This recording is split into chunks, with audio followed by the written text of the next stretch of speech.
Hello friends, स्वागत करुची Namita tips को। तेबे एसएससी तरफ रु एक बहुत बड़ नियुक्तिर नोटिफिकेशन आसी जाइछि।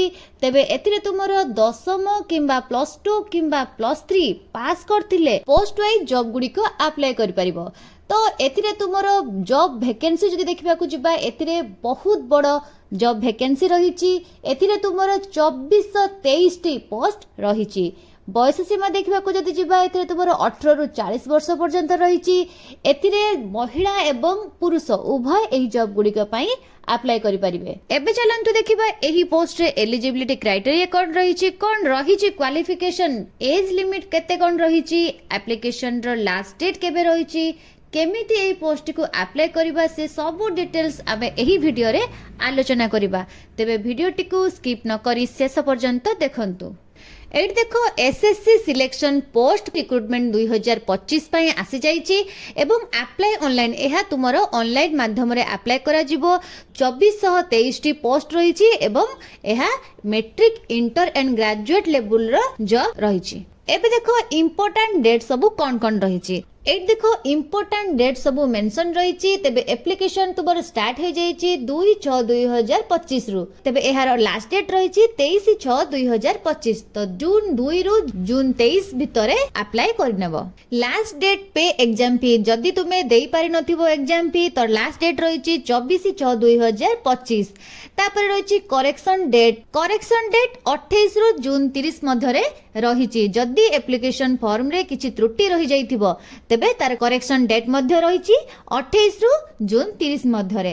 तेबे एहार एग्जाम डेट रहिछि 24/7/2025 रु 4/8/2025 मध्यरे। एडमिट कार्ड अवेलेबल रहिबो बिफोर एग्जाम माने एग्जाम पूर्वरु तुमरो एडमिट कार्ड अवेलेबल रहिबो। तो फ्रेंड्स, चैनल को सब्सक्राइब करि रखिथिबो, जेबे भी एडमिट कार्ड अवेलेबल हेबो तुरंत नोटिफिकेशन पाई परिबो। ए पर देखिबा एप्लिकेशन फीस कोन रहिछि। एप्लिकेशन फी जदि देखिबा एथिरे जनरल कैटेगरी पई, ईडब्ल्यूएस पई, ओबीसी पई एप्लिकेशन फी तुमरो 100 टंका रहिछि एवं एससी एसटी एवं फिजिकल हैंडिकैप पई तुमरो कोनोसी प्रकार एप्लिकेशन फीस नाही एवं ऑल कैटेगरी फीमेल कोनोसी प्रकार एप्लिकेशन फी महिला मानक पई नाही। एबे आसो देखिबा बयस सीमा सब कोन रहिछि। मिनिमम बयस तुमर एथि 18 वर्ष रहिछि एवं मैक्सिमम बयस 30 वर्ष रहिछि। तो एथिरे पोस्ट वाइज किछि पोस्ट एमिति रहिछि जोथरे कि तुमर 42 वर्ष पर्यंत मध्य बयस सीमा रहिछि। नेक्स्ट देखिबा पदवी संख्या सब केते कोन रहिछि।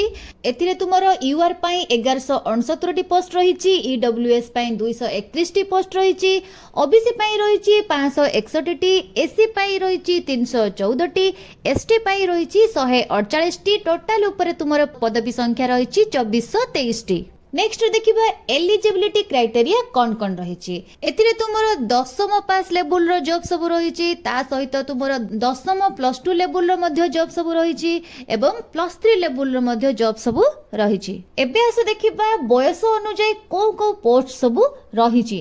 तेबे 18 रु 25 वर्ष पई विभिन्न प्रकार पोस्ट रहिछि, जेमिति कि canteen attendant, MTS operator, radiographer, library clerk, हलवाई cum cook, photo artist, laboratory attendant, photographer grade 3, field attendant, office attendant, laboratory assistant, field assistant, field cum laboratory attendant, senior laboratory attendant, carpenter attendant एही सब post गुडी को vacancy रहिछि। जदि तुमे 10व पास करतिबो तेबे एही सब वैकेंसी पई तुमे अप्लाई करि परिबो। एबे देखो 18 रु 27 वर्ष पर्यंत को पोस्ट रहिछि। जदि तुमे 10म पास करतिबो तेबे एही सब पोस्ट गुडी को अप्लाई करि परिबो। कोन सब पोस्ट रहिछि? टेक्निकल अटेंडेंट, एमटीएस जोटा कि तुमर नॉन टेक्निकल रे जाउछि, fireman, civilian motor driver, technical operator, fire engine driver, sub divisional officer, driver, photographer, workshop attendant, laboratory attendant, staff car driver, gallery attendant, painter, electrician एई सब विभिन्न प्रकार पोस्ट गुडी को रहिछि। एट देखो तुमरो लास्ट रे रहिछि स्टाफ कार ड्राइवर। एई vacancy तुमरो रहिछि। एहा तुमरो ऑल इंडिया वैकेंसी रहिछि। तो विभिन्न डिपार्टमेंट तरफ रु विभिन्न प्रकार पोस्ट रहिछि। तो से सबुतरे तुमरो एई पोस्ट गुडी को वैकेंसी रहिछि। एबे देखिबा सिलेक्शन प्रोसेस सब कोन रहिछि। तो तुमर दशम पास अनुଯାୟୀ कौन कौन सब सिलेक्शन प्रोसेस रही।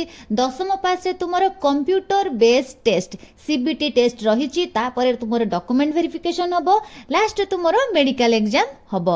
नेक्स्ट तुमर दशम प्लस 2 पई कोन रही ना सीबीटी टेस्ट रही।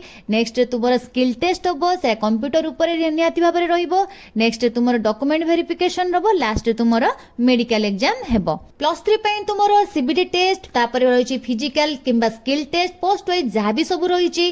तापर तुमर डॉक्यूमेंट वेरिफिकेशन हबो। नेक्स्ट तुमर मेडिकल एग्जाम हबो। एई सब तुमर सिलेक्शन प्रोसेस क्वालिफिकेशन वाइज रही। एबे देखिबा सीबीटी पई तुमर सब कोन कोन एग्जाम पैटर्न रही। पार्ट ए रे तुमर रही जनरल इंटेलिजेंस जोटा कि तुमर 25 टी क्वेश्चन आसीबो तार तुमर 50 मार्क रहिबो। नेक्स्ट रे पार्ट बी रे तुमर जनरल अवेयरनेस माने जीके तुमर 25 टी क्वेश्चन रहिबो एथरे तुमर 50 मार्क रहिबो। नेक्स्ट रे पार्ट सी रे तुमर मैथ रहिबो जोटा कि तुमर बेसिक अरिथमेटिक स्किल्स सब रहिबो 25 टी क्वेश्चन आसीबो एथरे तुमर 50 मार्क आसीबो। नेक्स्ट तुमर पार्ट डी रे तुमर इंग्लिश रही जोटा कि तुमर बेसिक नॉलेज ऊपर क्वेश्चन आसीबो सब 25 टी क्वेश्चन आसीबो एथरे तुमर 50 मार्क रहिबो। सर्वमोट रे तुमर 100 टी क्वेश्चन रहिबो। 100 टी क्वेश्चन पई तुमर 200 मार्क रहिबो।